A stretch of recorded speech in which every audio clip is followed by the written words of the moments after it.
I still remember the exact moment I realized my daughter no longer called me Mama. She was 3 years and 4 months old, standing in Evelyn's kitchen, flour on her little brown cheeks, saying clear as day, "Grammy, can I have more cookies?" And when I walked in to pick her up, she looked at me like I was the visitor. That was the first crack in my heart. But it wouldn't be the last. My name is Camille Renee Jackson. I gave birth to Amara Grace on a rainy Tuesday in March 2020, right when the world shut down. I hemorrhaged so badly they had to take my uterus to save my life. 47 minutes. That's how long my baby was in the NICU before I even got to hold her. And when they finally laid her on my chest, Evelyn, my mother-in-law, was already standing at the foot of the bed, arms folded, saying, "She's perfect. She needs to come home with me until you're stronger." I was too weak to argue, too drugged, too grateful to be alive. So I nodded. Just for a little while, I told myself. Just until I can stand without the room spinning. Evelyn took Amara home to her big white house on Clover Hill with the wraparound porch and the bedroom already painted soft lavender. She sent me pictures every day. Amara in the antique crib that had been my husband Darius's. Amara taking her first steps in Evelyn's rose garden. Amara's first birthday with a cake taller than she was. I smiled at every photo. I told myself this was love. This was family helping family. Darius would drive me over on weekends when I could finally sit up without fainting. Evelyn would greet us at the door in her pressed slacks and pearls, Amara on her hip like she'd always belonged there. She'd kiss my cheek, say, "Look how good she's doing, Camille. Babies need routine. They need peace. You just focus on healing." And I did. I swallowed the ache and said thank you. By the time Amara was 2, I was strong enough to bring her home. I had turned the second bedroom into a little princess paradise. Butter yellow walls, tiny bookshelf, a rocking chair I sanded and painted myself. I was ready. I told Evelyn on a Sunday after church. Her face didn't change, but her hand tightened on her Bible. She said, "Let's not rush things. Children get attached. You'll confuse her." Darius looked at me, then at his mother, then at the floor. He said nothing. So I waited another year. I kept waiting until the word Mama started sounding foreign in my own mouth. The second crack came the day Amara started preschool. Evelyn enrolled her at the private Montessori 15 minutes from her house, not the public one 5 minutes from mine. She sent me the tuition invoice for my records. It had only her name on it. When I asked Darius about it, he rubbed the back of his neck and said, "Ma just wants what's best. You work late shifts at the hospital, Cam. Let her do this." I cried in the shower that night so he wouldn't hear. By 4 years old, Amara spent maybe 3 nights a month at my apartment. She called my place Daddy's other house. She called Evelyn's home. She asked me why I didn't have a big yard like Grammy. She asked why her bedroom at my place didn't have the nightlight with the spinning stars. I bought the exact same nightlight the next day. She still wanted Grammy to plug it in. I told myself it was temporary. I told myself love means sacrifice. I told myself a lot of lies with a smile on my face. Then came the day I will never forget as long as I live.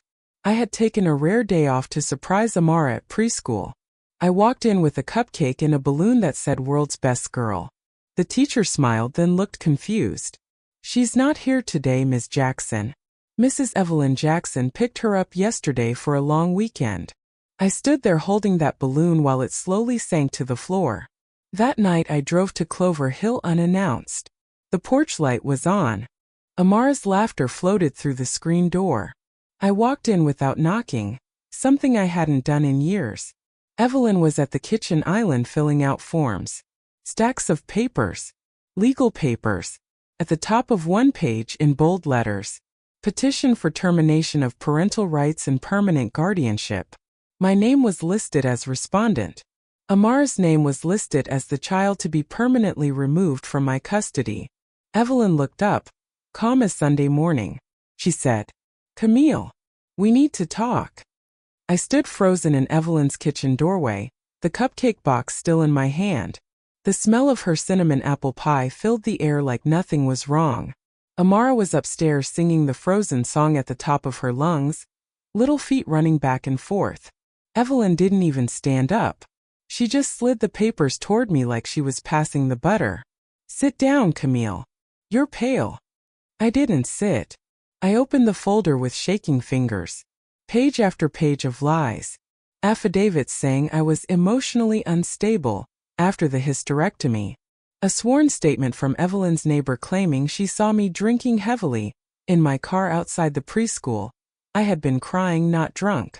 A doctor's note from someone I'd never met saying I had post-traumatic stress that renders me unfit.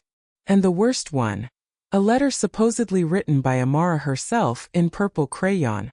"I want to live with Grammy forever. She is my real mommy." My knees buckled. I caught the counter. Evelyn finally stood, walked over, and took the cupcake box from my hand like I was a child who might drop it. "Camille," she said softly, "you know this is what's best. You almost died giving birth to her. You're still weak. You work nights. You can barely keep a houseplant alive. Amara needs stability. She needs one home." I looked at her, really looked. The woman who used to braid my hair when Darius and I were dating. Who cried at our wedding. Who held my hand in the recovery room when they told me I'd never have another baby. That woman was gone. In her place stood a stranger wearing pearls and certainty. "You forged my daughter's handwriting," I whispered. "She can't even spell forever yet." Evelyn didn't flinch. She told me what to write. "Children know where they belong." I walked upstairs on legs that didn't feel like mine. Amara was in her lavender room, surrounded by toys I had never seen. She looked up and smiled big. "Mommy, Grammy said you were coming tomorrow." I knelt down, pulled her into my arms, and held her so tight she squeaked. Her little body smelled like Evelyn's lavender detergent and vanilla cookies.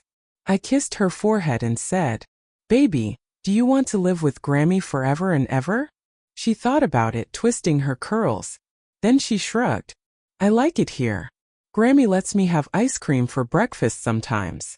My heart shattered into 1,000 quiet pieces. That night I didn't go home.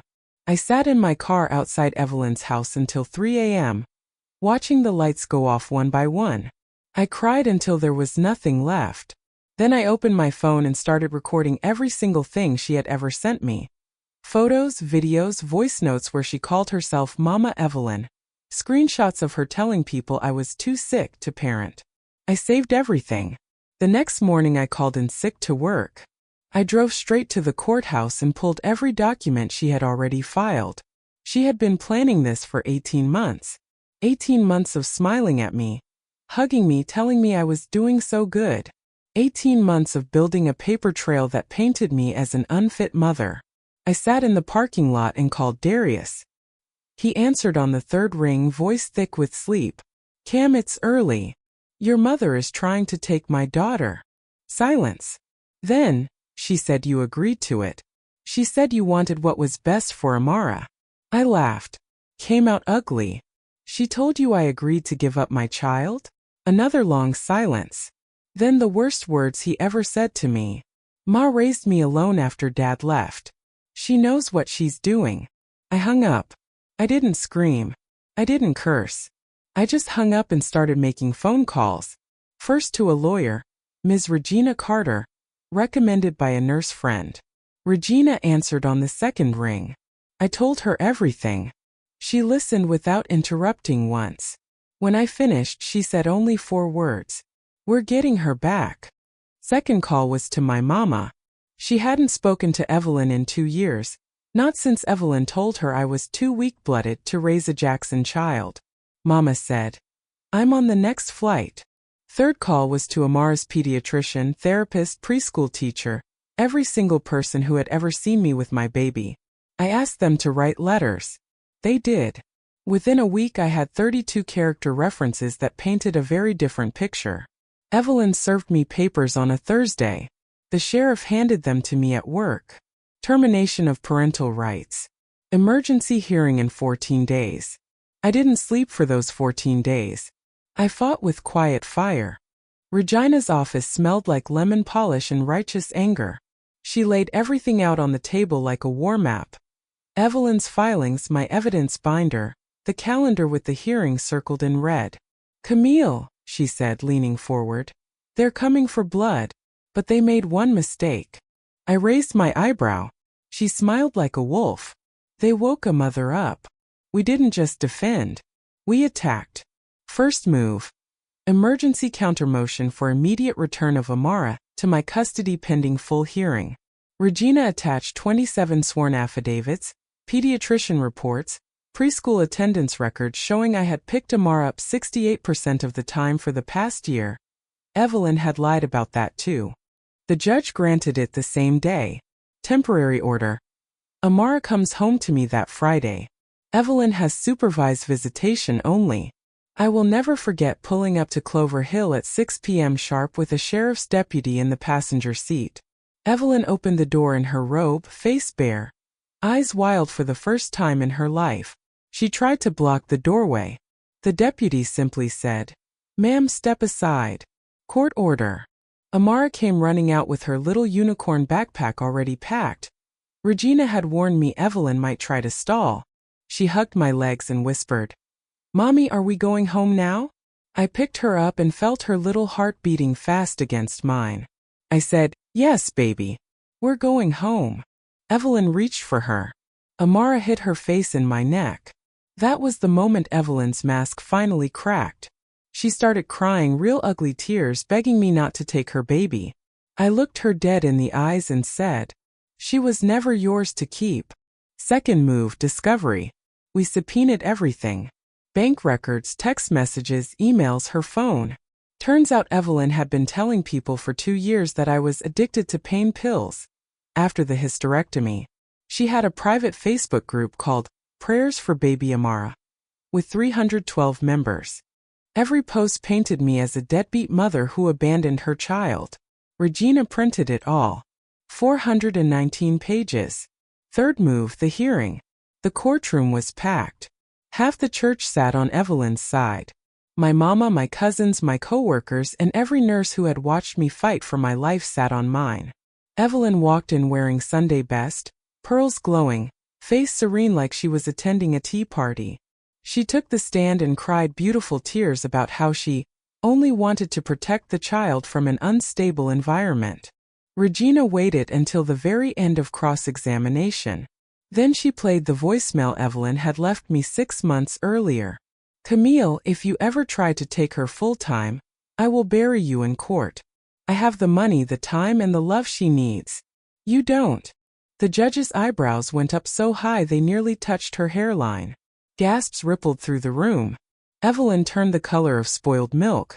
Then Regina introduced Exhibit 19. The forged crayon letter. Handwriting expert testified it was written by an adult hand trying to mimic a child. Exhibit 23. Text messages between Evelyn and Darius where she wrote, "If Camille fights this, remind her she almost died. No judge will give a sick woman custody." Darius sat in the back row with his head in his hands. He never looked up once. The judge didn't even recess. She banged the gavel and said, "Petition denied with prejudice. Mrs. Evelyn Jackson is hereby barred from unsupervised contact with the minor child for 2 years. Mrs. Camille Jackson is granted sole legal and physical custody. Mrs. Jackson Sr. will pay all court costs and Mrs. Camille Jackson's attorney fees." Evelyn had to be helped out of the courtroom. Her friends wouldn't even look at her. Word spread like wildfire. By Sunday, the pastor asked her to step down from the mother's board. By Monday, the garden club removed her name from the rose dedication. By Wednesday, her own sister called me to apologize. Darius moved out of his mama's house the same week. He sleeps on his cousin's couch now. He sees Amara on Saturdays. Supervised. At my house, Evelyn still drives past my apartment sometimes. I see her white Cadillac slow down in front of the building. I never wave. I just hold my daughter a little tighter. 2 years have passed since the day the judge handed me my daughter back for good. Amara is 6 now. She calls my apartment home without hesitation. She has her own key on a little unicorn lanyard.